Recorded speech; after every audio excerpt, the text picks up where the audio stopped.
Well, that's very easy. I would allow their parents to have a choice of where to send them to school, whether that choice is called a voucher scheme, open enrollment, tuition tax credit, any kind of scheme of that sort that would put that power in the hands of their parents, mainly because that would mean that the schools would have to be responsive to them. As it is now, the school is a monopoly. They need not be responsive. I have relatives right here in New York whom I've had to intervene for because the schools would not even treat them decently, much less give them access to the information they wanted that they were entitled to under the law. If you put it in the hands of the parents, and the parents are themselves uneducated and not really aware of what the various potentials are, what makes you think that they would decide more intelligently than the present system? I think, again, history. As blacks emerged from slavery, a minute percentage could read or write, and yet in half a century, over half the black population was literate. An economic historian has called that one of the most remarkable things in history. If you look back to the era prior to the Civil War, when there were free blacks, about 500,000 in the United States, they not only were not allowed in the public schools, they were in some states forbidden even to send their children to private schools and had to do so clandestinely. And yet the census of 1850 showed that most free blacks could read and write. So I don't think that the fact that people have little education means that they are in any way poorer judges than distant bureaucrats who have their own axes to grind and run the public school system. But you yourself said that you thought one of the reasons why blacks were still in an underprivileged position, those who still are, was because they had not been given a proper education. Yes. And we are now talking about people who had not been given a proper education, making decisions for their children as to what is a proper education. And you're saying that if that was put up to them, they would make a wiser choice than the present efforts to integrate the schools. Let me say that if they would not make a very different choice, it would be hard to understand the hysterical opposition of teachers' unions to giving them that opportunity. Thomas Sowell tears apart woke education, the professor we all need right now.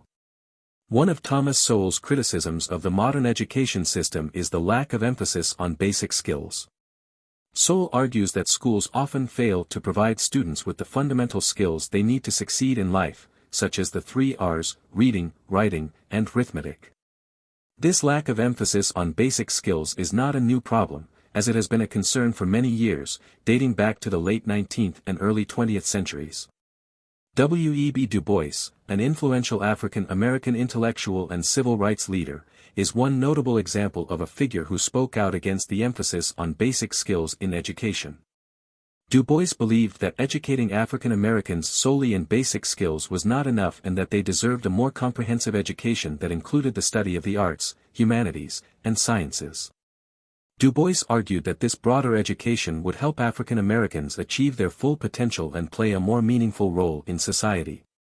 However, while Du Bois's vision of a more comprehensive education was admirable, his criticisms of basic skills education have been seen by some as misguided. Many people believe that a solid foundation in basic skills is essential for success in life and in the workforce. Without these life skills, students may struggle to understand more complex subjects and may be unable to perform even basic tasks. Thomas Sowell's criticism of the lack of emphasis on basic skills in the education system is a concern that has been expressed for many years. While Du Bois' vision of a more comprehensive education was commendable, the importance of a solid foundation in basic skills cannot be overlooked.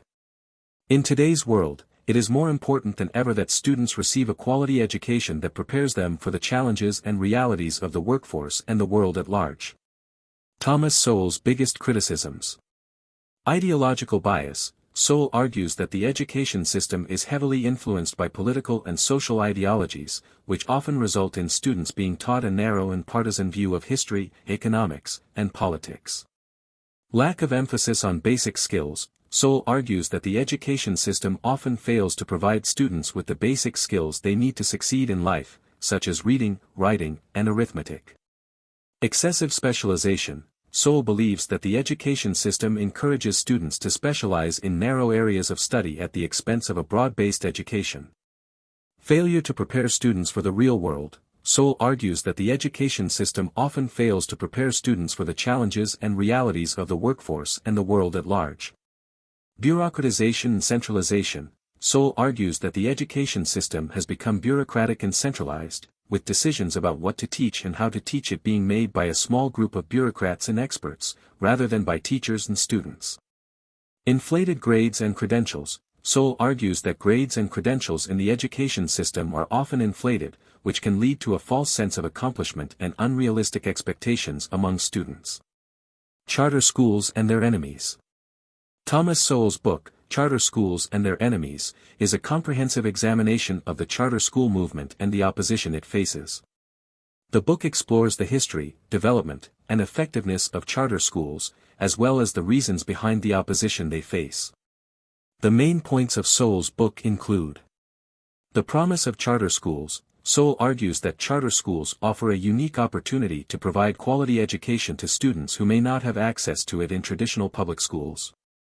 He describes the benefits of charter schools, such as greater flexibility, innovation, and accountability. The threat to traditional public schools. Sowell asserts that charter schools pose a threat to traditional public schools and the education establishment, who often view them as a threat to their power and control.